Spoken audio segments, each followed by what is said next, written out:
Well. I've got to admit, I'm a little surprised by this, maybe most surprised by this, because we now have a balance patch part 3. Hello, everybody. Jake, your resident content cowboy here. To the ha. The announcement of the balance patch adjustment Freezing Rush part 3 is here, and the patch will drop later tonight. So I'll be playing it tomorrow on stream. A lot of exciting stuff. I've kind of scrolled through it a little bit. A few things I really did not expect. So let's get into it right here. The patch will go live. It should be like midnight my time, which is in a few hours. And they have a few interesting updates. Let's start with some of the balance stuff right here. Zerra. Not surprised that we see some balance for this Pokemon. It feels like it's kind of underperformed for a while, even when it was kind of mid. So what we've got is Spark and Wild Rift. I can't read. Spark and Wild Rift. Wild Rift? What am I saying? Wild Charge. Holy! Spark and Wild Charge. Cooldown reductions, as well as the shield increase to discharge. So this is a pretty interesting buff because we see it for both kits, right? You could run Spark and Discharge, of course, but oftentimes Spark and Wild Charge are run together, and then Discharge and Volt Switch. So the wait times for the moves, which was long, led to a low win rate. We adjusted them upwards to make it easier to aim for consecutive KOs. In addition, we increased the shield amount of Hoden, which I believe, again, is Discharge, to make up for the lack of durability when cutting into areas where the enemy team is crowded together. I actually think this is a pretty solid change, especially the increased shield right there. That should be really interesting. The Wild Charge build it's always a mixed bag. When that thing is over leveled and the enemies are uncoordinated, it's incredibly powerful. And then you run into a good enemy team and it's a mess. Moving on to Ace Burn, aka Cinderace, we have defense increases. So I don't even know why they're doing it in this order. It feels like they could just grab all the attackers, put them all together, and increase their defenses because they are slowly moving through the roster, giving them all these defensive buffs that we saw earlier on Alolan Ninetales, and then Espeon and Glaceon and Gardevoir and all this. So I guess we are continuing to move through the roster, giving defense and special defense buffs on attackers, as well as increase the cooldown time of Blaze Kick. So reading this here, as part of our ongoing efforts to adjust the durability of attack-type Pokemon, we've adjusted their defense and special defense upwards, which is what we've seen with a lot of attackers. Again, if this is their ongoing efforts to increase the attacker's durability, it really does feel like we could get this done in, an hour. We could just find them all, increase them all, but here we are. As for Blaze Kick, since it already had a high win rate, we've adjusted the wait time downward to balance it out. So I'm wondering if what they're concerned with here with Cinderace is that it's actually kind of on the bubble of being a really decent Pokemon.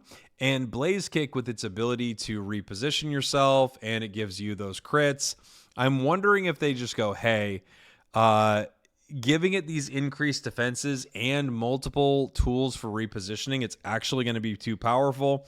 That might not be correct, but I kind of love that they're taking a little bit of a preemptive measure like this. We'll see if it was necessary. Finally, we have Numulgon. That's not finally, actually. We have another one. Finally, we have Numulgon, aka Goodra. Power Whip, half-second cooldown reduction, and Acid Bomb, half-second cooldown reduction. I think it's Acid Spray in our version. For Gumigyan, which has low mobility, it's important to close the distance between it and the opponent. By improving the power of Power Whip, which pulls in the opponent, and Acid Bomb, which gets closer to the opponent, it is now easier to bring the opponent within range of the slime and its slippery ability.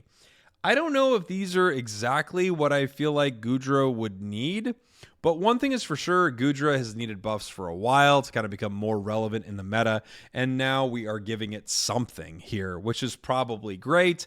Anything is good. I don't think it's awful. A lot of these Pokemon, I don't think Cinderace is awful. I don't think Zerra is awful. But a little change here or there all of a sudden could make them way more appetizing, especially to some top tier players. Darkrai, on the other hand, is, you know, it's a little overpowered. When you end up buffing every single part of a Pokemon's kit by 100%, you are bound to have something that is considerably overpowered, and that's where Darkrai is. So now, Dark Haze going from 6 seconds to 8 with a 25% damage decrease, and the Unite move, Invitation to a Deep Nightmare. Sounds awful. With a 25% damage reduction. So, Dark Pulse, which is Dark Haze here, is a powerful move that can deal large amounts of damage while keeping you in a defensive state for a long time, aka completely invulnerable. But there were situations where the waiting time was short, and there were few opportunities to counterattack. True.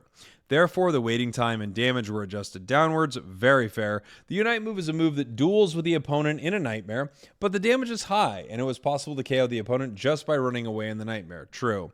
So the damage that is automatically dealt in the Nightmare was adjusted downwards. This is not enough, in my opinion, for the Unite move, but it might be enough for Dark Pulse. Maybe. We're going to have to find out. Moving on to our next things. This is the most interesting part of the patch to me. And I did scroll through this already, so I've seen what these are. Assault Vest.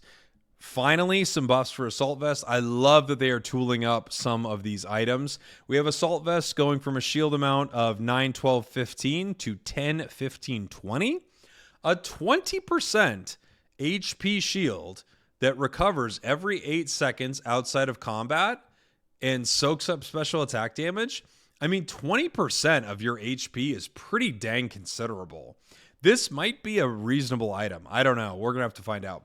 Rugged Helmet. This one's really interesting. Damage amount, 3, 4, 5% of max HP to 4, 5, 6.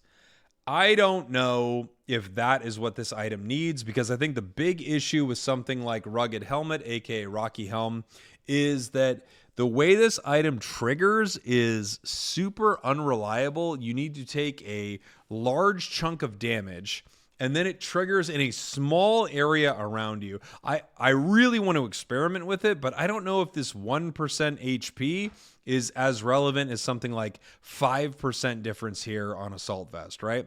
Rescue Hood, healing and shield from 5, 7.5 to 10 to 8. So kind of huge here. 11 and 14. These could actually be considerable on a lot of supporters. This might be the new supporter item. Like, instead of Wise Glasses, supporters run something like this. Or instead of stacking, they just say, I'm not going to stack, I'm just going to run Rescue Hood. Could be really viable. Insurance, aka Weakness Policy. 2%, 2.5, 3% attack increase to 1.5, 2, and 2.5. I think this will still be a very good option for a lot of attackers, but if you were trading it sometimes for an attack weight, which there are a few Pokemon you could have done that on, you may now just kind of be forced into attack weight. Then we have the Rapid Fire Scarf, attack speed 15, 22.5, and 30 to 15, 20, 25. This will all depend. This will completely depend on breakpoints. So I don't know how this is going to work out. The math court is going to have to figure it out. But the way attack speed works in Unite is that it doesn't actually increase by these flat numbers. They increase, and then once they hit a certain threshold, you are actually attacking faster. I don't know exactly how this is going to play out. The math court is going to need to figure this out because attack speed is a real mess. Then we have the Slip Through Spoon, aka the Slick Spoon. Percentage that ignores special defense, 9, 13, 17, 9, 12, 15. So this is another nerf here. My first thought is probably fair. This item is completely busted, and you will probably still run it on all of your special attackers because ignoring 15% of their special defense is still insanely good. If we take a look at our bug fixes right here, they have an issue with Amaro's Unite. I can't remember exactly who Amaro is. I think it's Armarouge. And then we have an issue with Zacian. It couldn't use its ability while Darkrai's Unite move was under its effect. Fixed an issue with Darkrai's Unite move, reducing the waiting time for battle items. And fixed an issue where Psychic's headache gauge would fill up while activating the Unite and it would exert its mysterious powers, interrupting the Unite move. This is really interesting because this is something that I was noticing, and I thought it was actually just how they designed it, where if your headache gauge fills while you're using your Unite, it cancels part of it. But I'm happy to hear that that is not exactly what they intended for Psyduck. But there you go. The surprise patch in the middle of the night on my birthday. Yeehaw to you and yours. I'll be playing a lot of this tomorrow. Let me know what you like, what you don't like in the comments, as long as it's not specific to me. All right, everybody. Love you. We did it.